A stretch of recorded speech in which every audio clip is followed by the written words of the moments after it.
नमस्ते। आज हम बात करेंगे पोर्टफोलियो मैनेजर्स और पोर्टफोलियो मैनेजमेंट सर्विसेज यानी पीएमएस की।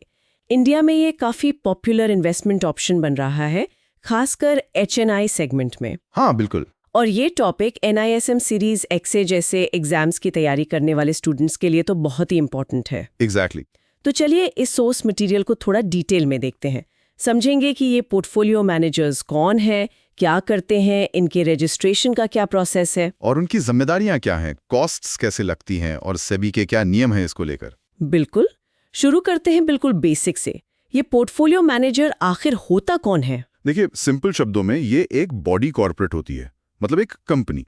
अच्छा, कंपनी होनी चाहिए, इंडिविजुअल नहीं? नहीं, रेगुलेशंस के हिसाब से बॉडी कॉर्पोरेट होना जरूरी है। ये क्लाइंट के साथ एक अग्रीमेंट करते हैं उनके फंड्स या सिक्योरिटीज को मैनेज करने के लिए। और ये मैनेजमेंट दो तरह का होता है शायद, डिस्क्रेशनरी और नॉन डिस्क्रेशनरी। हाँ सही। डिस्क्रिशनरी में मैनेजर के पास पूरी पावर होती है इन्वेस्टमेंट डिसीजंस लेने की, क्लाइंट के गोल्स को ध्यान में रखते हुए। और नॉन डिस्क्रेशनरी में? नॉन डिस्क्रेशनरी में मैनेजर क्लाइंट के इंस्ट्रक्शंस पर काम करता है। हर बड़े डिसीजन के लिए क्लाइंट से पूछना पड़ता है एक तरह से। Got it. और ये सब रेगुलेटेड है ना? सेबी का रोल आता है यहाँ? जी हाँ, सेबी पोर्टफोलियो मैनेजर्स रेगुलेशंस 2020 इनको गवर्न करते हैं। वैसे पहले रेगुलेशंस 1993 में आए थे। ओह, काफी पुराना फ्रेमवर्क है फिर तो। हाँ, इससे पता चलता है कि सेक्टर की इंपॉर्टेंस शुरू से रही है। प्रोवाइडर्स की बात करें तो बड़े ब्रोकरेज हाउसेज हैं, एएमसीज हैं। वही जो म्यूचुअल फंड्स भी मैनेज करती हैं? हाँ, वही एएमसीज। और कुछ स्पेशलाइज्ड बुटीक इन्वेस्टमेंट फर्म्स भी ये सर्विस देती हैं। अच्छा, और सर्विसेज में डिस्क्रेशनरी और नॉन डिस्क्रेशनरी के अलावा एडवाइजरी भी होता है क्या? बिल्कुल। एडवाइजरी पीएमएस में मैनेजर सिर्फ सलाह देता है। इन्वेस्टमेंट करना या ना करना ये क्लाइंट का फाइनल डिसीजन होता है। ओके। और जैसे प्रोडक्ट के बेसिस पर भी टाइप्स होते हैं? जी इक्विटी, डेट? जी। Equity PMS, fixed income PMS, commodity PMS, यहां तक कि म्यूचुअल फंड पीएमएस और मल्टी एसेट पीएमएस भी होते हैं।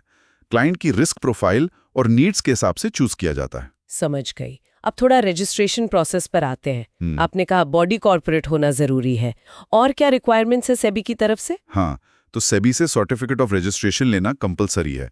इसके लिए फॉर्म ए भरना पड़ता है, जिसमें काफी डिटेल्स देनी होती हैं। जैसे कि स्ट्रक्चर कैसा है, कितने लोग हैं, उनका बिजनेस प्लान क्या है, फाइनेंशियल डिटेल्स। फाइनेंशियल डिटेल्स मतलब? नेटवर्थ वगैरह। हाँ, नेटवर्थ, कैपिटल स्ट्रक्चर। फिर उनके की लोगों का एक्सपीरियंस, एक कंप्लायंस ऑफिसर का अपॉइंटमेंट, ये सब जरूरी हैं। और सेबी क्या चेक करती है रजिस्ट्रेशन देने से पहले? नेटवर्थ की बात हुई थी। बिल्कुल। सेबी देखती है कि एप्लीकेंट फिट एंड प्रॉपर है या नहीं, उनके पास इंफ्रास्ट्रक्चर और लोग एडिक्वेट हैं या नहीं, प्रिंसिपल ऑफिसर के पास प्रोफेशनल क्वालिफिकेशन और कम से कम 5 साल का रेलेवेंट एक्सपीरियंस होना चाहिए। और नेटवर्थ कितनी होनी चाहिए? नेटवर्थ कम से कम 5 करोड़ रुपए। 5 करोड़? ये तो काफी हाई है। जी हाँ, ये एक सिग्निफिकेंट रिक्वायरमेंट है। और ये भी देखा जाता है कि एप्लीकेंट या उसके डायरेक्टर्स पर कोई सीरियस डिसिप्लिनरी एक्शन ना लिया गया हो या वो किसी फाइनेंशियल क्राइम में कन्विक्टेड ना हो। राइट। तो एंट्री बैरियर काफी सोच समझ कर रखा गया है। अब आते हैं इनकी जिम्मेदारियों पर। एक बार रजिस्टर हो गए तो क्या एक्सपेक्टेशंस हैं? सेबी ने काफी क्लियर रिस्पॉन्सिबिलिटीज बताई हैं। डिस्क्रेशनरी मैनेजर को क्लाइंट के फंड्स इंडिपेंडेंटली मैनेज करने हैं, लेकिन हमेशा फिड्यूशरी कैपेसिटी में। फिड्यूशरी कैपेसिटी मतलब क्लाइंट का हित सर्वोपरि। बिल्कुल। क्लाइंट के इंटरेस्ट सबसे ऊपर। हर क्लाइंट की सिक्योरिटीज को अलग अलग सेग्रीगेट करके रखना है।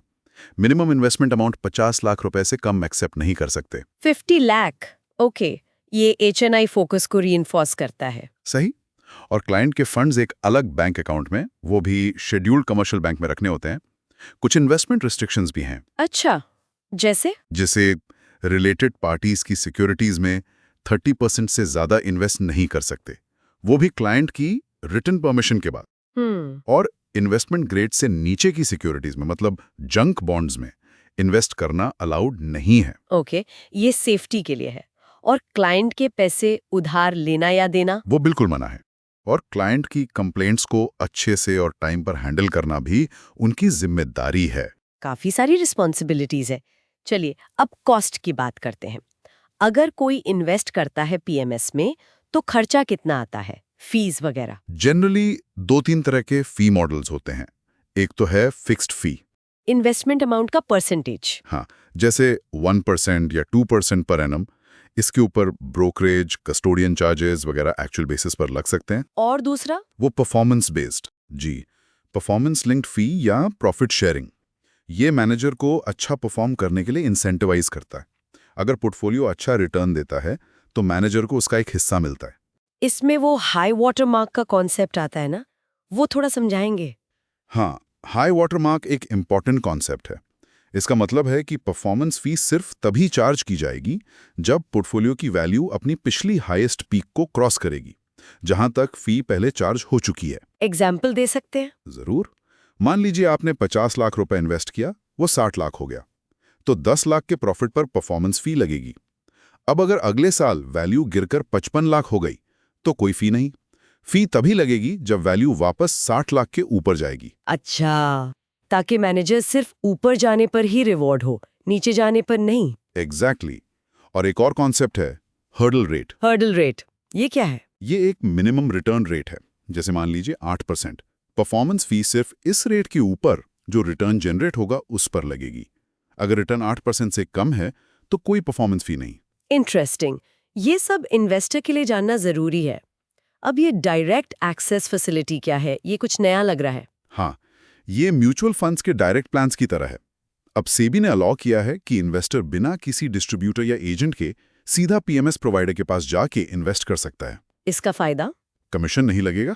बिल्कुल, कमीशन कॉस्ट बच जाती है, जिससे इन्वेस्टर का ओवरऑल एक्सपेंस कम हो जाता है और पोटेंशियल रिटर्न थोड़ा बढ़ सकता है। इन्वेस्टमेंट एडवाइजर्स इसमें क्लाइंट को गाइड कर सकते हैं? सही है। फाइनली, सेबी के परफॉर्मेंस डिस्क्लोजर रिक्वायरमेंट्स, ट्रांसपेरेंसी बहुत जरूरी है। इसमें बहुत जरूरी। सेबी ने इस पर काफी जोर दिया है। पोर्टफोलियो मैनेजर को क्लाइंट के साथ एक डिटेल्ड रिटर्न एग्रीमेंट करना होता है। अग्रीमेंट के अलावा? एक डिस्क्लोजर डॉक्यूमेंट देना मैंडेटरी है। इसमें सब कुछ लिखा होता है, फीस का स्ट्रक्चर, कैसे चार्ज होगी, पोर्टफोलियो के रिस्क्स क्या हैं, इन्वेस्टमेंट अप्रोच क्या रहेगा, अगर रिलेटेड पार्टी ट्रांजैक्शंस हैं तो उसकी डिटेल्स, परफॉर्मेंस कैसे रिपोर्ट की जाएगी, सब कुछ। और ये डॉक्यूमेंट पब्लिक होता है? ये डॉक्यूमेंट सेबी के पास फाइल करना होता है और मैनेजर की वेबसाइट पर भी अवेलेबल होना चाहिए। क्लाइंट्स को रेगुलर परफॉर्मेंस रिपोर्ट्स भी देनी होती हैं, फीस की रेंज भी डिस्क्लोज करनी होती है। इससे ट्रांसपेरेंसी बढ़ती है और इन्वेस्टर्स कंपेयर कर सकते हैं अलग-अलग पीएमएस प्रोवाइडर्स को। जी हाँ, यही मकसद है सेबी का, इन्वेस्टर प्रोटेक्शन और ट्रांसपेरेंसी। तो मोटा मोटी हमने पीएमएस के काफी एस्पेक्ट्स कवर कर लिए। टाइप्स, रजिस्ट्रेशन, जिम्मेदारियां, कॉस्ट्स जैसे high water mark, hurdle rate, direct plans और सेबी के डिस्क्लोजर नॉर्म्स। बेसिकली ये एक स्ट्रक्चर्ड तरीका है बड़े इन्वेस्टमेंट्स को मैनेज करने का। हाँ, और एनआईएसएम एग्जाम के पर्सपेक्टिव से ये सारी डिटेल्स, खासकर रेगुलेशंस और कॉन्सेप्ट्स बहुत इंपॉर्टेंट हैं। बिल्कुल। तो लिसनर्स के लिए एक सवाल छोड़ जाते हैं। हाँ। जैसे सेबी के नियम इवॉल्व हो रहे हैं, खासकर ट्रांसपेरेंसी और डायरेक्ट प्लान्स पर फोकस बढ़ रहा है। हाँ। इसका फ्यूचर में पोर्टफोलियो मैनेजर्स, एडवाइजर्स और इन्वेस्टर्स के रिलेशनशिप पर क्या इम्पैक्ट हो सकता है? ये एक अच्छा पॉइंट है सोचने के लिए। डेफिनेटली इसका असर देखने को मिलेगा। इसी नोट पर आज की ये चर्चा यहीं समाप्त करते हैं। अगली बार मिलेंगे एक नए टॉपिक के साथ।